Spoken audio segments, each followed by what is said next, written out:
You can't lose sight of LeBron can do all of the things at that size that no one before him could do at that size. It is a testament to how much we've taken LeBron for granted. Oh my God. He's better than Derrick Henry.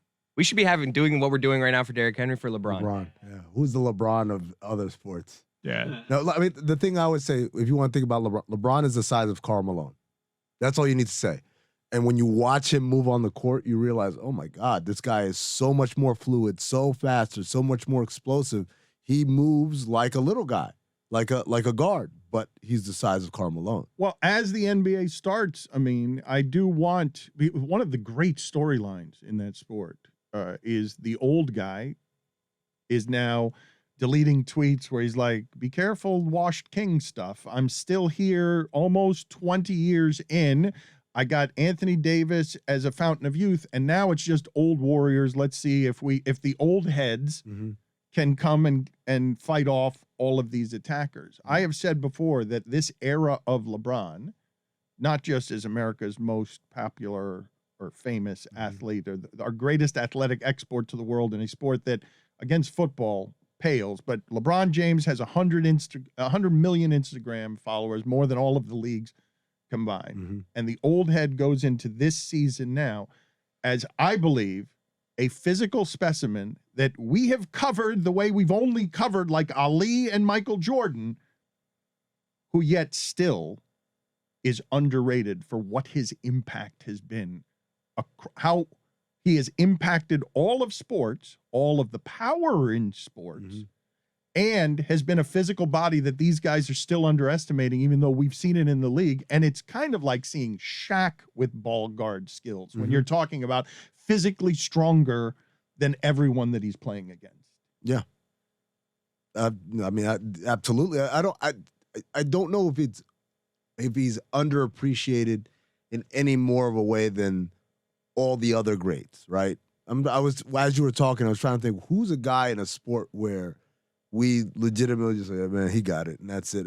It might be Tom Brady after that last Super Bowl where people have they've given up on even trying to. They haven't done it with LeBron yet because it still becomes the Michael argument. Yes. But physically, he was 70 pounds heavier. He played his entire career 70 pounds heavier than Michael Jordan. He was heavier by 30 pounds than Bill Russell. And 3 inches taller than Michael Jordan, right? He's 50 pounds probably. He's bigger, faster, stronger than almost every single player that we say is in the running for the greatest of all time. Magic Johnson's another one, right?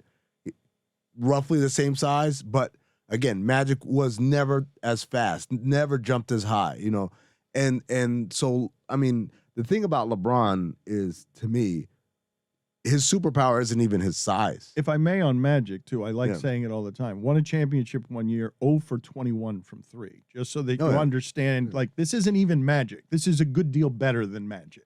I just, the thing for me about LeBron is that, like all great players, the greatness is actually secondary physical, primary mental.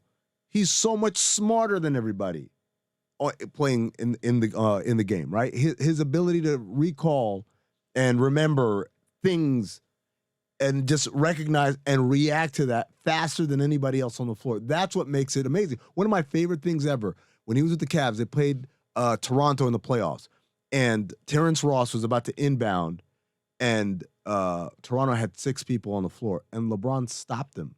He said, no, don't inbound it. You'll get a technical. And he waited for the other guy. And I just thought about, first of all, the presence of mind to have counted 6 people on the floor when you're guarding the inbound. Second of all, do you know the confidence you have to say, oh, I don't want this cheap, free extra point. So Terrence Ross, I'm going to save you from giving me this cheap, free extra point. That's how confident I am that I'm going to win this game and win this series. To me, it's one of the greatest demonstrations of just his wherewithal. Well, for 4 years, Spoelstra couldn't talk about LeBron without mentioning basketball IQ. And so as great as he was and is physically, there is that other side of him that needs to be fully appreciated. I think the physical part, there's no way he's underrated or underappreciated. Right. But the cerebral part, maybe. One of the things that I find fascinating about what's going to happen here with Wade and LeBron as they try to get closer to the real power, right? Because we've been talking about how Ben Simmons and Kyrie Irving and some of the things that have mutated from this decade of LeBron shaping league culture impacting America, becoming the biggest athlete, going from, unlike A-Rod, but similarly, popular, unpopular, popular, pop culture, popular. Now you're bigger than sports. Now you're something that's global. You've got a brand. These two guys are going to now try and apply their will, smarts, power brokering, and everything else to what he's going to do after the Laker career. Did you guys saw how much his media company went for in the content age, and how much people are pouring millions of dollars? That's what the valuation is presently, based off of the most but recent it's investment. him getting a bunch of people together and literally in a barbershop on HBO. He's just got the power, the influence to put a couple of things here. The content's not great yet, but it's about to get the kinds of investments you need to make great content. And it's because he's proud. He and they, as his agent dates Adele, have gotten into Hollywood now. And I'm telling you, they're going to apply the same sorts of stuff that he's been trying to apply to basketball to whatever his post-career is, so that he can have real power, because it's very easy for him to make money right now. In the content game, he's got a content company and an agency on the side. Like, he's going for Hollywood to sort of become CAA of sports through his connections and powers. It bears watching, because he can make a lot of money from here just from where he's placed himself. But that doesn't guarantee that any of it will actually be good, right? Like, he can surround himself with all these people. That doesn't mean what they're going to put out is going to necessarily succeed because he's succeeded at basketball. It's going to succeed because, I'm not even saying artistically. It's succeeded. Yeah. He's there, and they're already paying him for it. They're paying him for stuff that's been made and isn't that good. Like, they're valuating the company where they value it. It could all be crap. It's stamped by LeBron. It's already won. But it all being crap then won't last forever if all they do is turn out crap. Billy, that's the fascinating part. That's, I think, when you talk about uninterrupted, which is basically the There's 10 Fast and Furious movies. Yeah. Where's the crap? By the way, I watched the first 30 minutes of Fast 9 on the flight, and I have no idea what this. It's just they just. You need to give the first date a listen. They got in cars, and then they just started shooting at each other, and I just said, "What's going on here?" There's zero plot. You get it. Zero plot. But going back to LeBron, the uninterrupted figured this out quick. If everything Draymond Green says becomes the leading story on SportsCenter, then why would we let him say it on another podcast or in a media scrum? Say it on a property that we own. That way, when they play it, we get the credit, and that feeds up. I mean, what I'm telling you is I'm amazed by this dude's career, because in every aspect of it, he's done that. He realizes, wait a minute, if I'm going to give you the media for free, what do I need the media for? Well, it's not even what do I need the media for. It's not about needing the media or not needing the media. It's about, if you're going to run with what I say, I want to own the content on which I said it so that I can monetize it. And that's what they've done. So, Billy, you said, well, if it's crap, it doesn't matter if it's crap or not, because they have the eyeballs. I remember early in LeBron's career, before he came to Miami, reading him saying, I want to be the first active athlete who's a billionaire. And that got my attention. And you wonder why years later, when somebody tells LeBron to shut up and dribble, why he gets offended by that. He's never been just a basketball player. He's a conglomerate.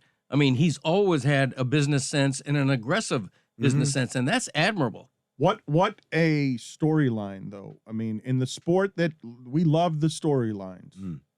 And I know he's ancient and an old story, and you're probably tired of it because, like, you're tired of Tom Brady. It's droning excellence. It's Pete Sampras. It's Roger Federer. Like, you might be tired of how much we cover LeBron and talk about LeBron, as I'm sure there'll be a 10-part series on LeBron and 10-part series on Magic. They're all going to do Last Dances now. Tom Brady's going to have a 10-part, docu-series. LeBron James has won and is still the story. Still the story headed into this season, almost in 20 years, because he's got an old team. Will Anthony Davis stay healthy?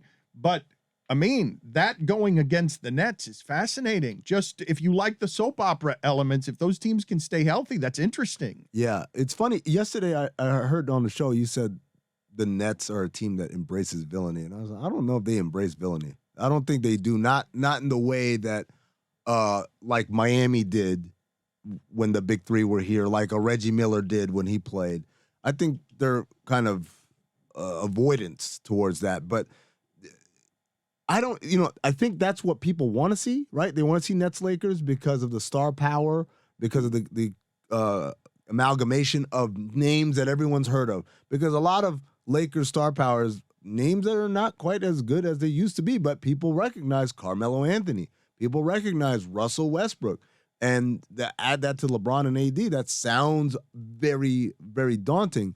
But you bring up a great point for both of those teams. There are real serious hurdles about, can we stay healthy? Can we keep this thing together long enough to even see a deep playoff run? What was the last team in sports that actually embraced being villains? Because we talked about the Astros before, and they did not. The Warriors. Really? Oh my God! They had the whole super villains, balloons and stuff at the party. They weren't hated. They weren't They hated. weren't though. hated. Not No, that when much. they got Durant, No, when man. they signed I don't, as a Heat Definitely. fan, get out of here with them Oh, being no. hated. No, People were look, rooting for them to win. the most hated basketball team of literally the last 30, 40 years easily was Miami that first year. Easily. Yeah. No one's ever going to come close to that. I don't even know how much they embraced that, though. They did. A and then little they bit at the didn't. beginning, Yeah. but then they didn't. LeBron talked about it wasn't him. He Yeah. wasn't a negative guy. He didn't want to be a negative guy. Although he gave us one of the greatest quotes of all time when he said everyone's got to go back to their miserable lives. Oh my God. As a villain, oh my God, it went into my veins. It's like, oh, You're a villain? You're a That's villain. what Do you you see are. yourself as a heel? He does see himself as a villain. Oh. He just Darth put the himself. Meme. He put himself with the greats of What's of his name? villainy. What's your villain name? Darth Amin, man. That's very unoriginal. No, it's not a good one. And horrible bad taste. Darmeen.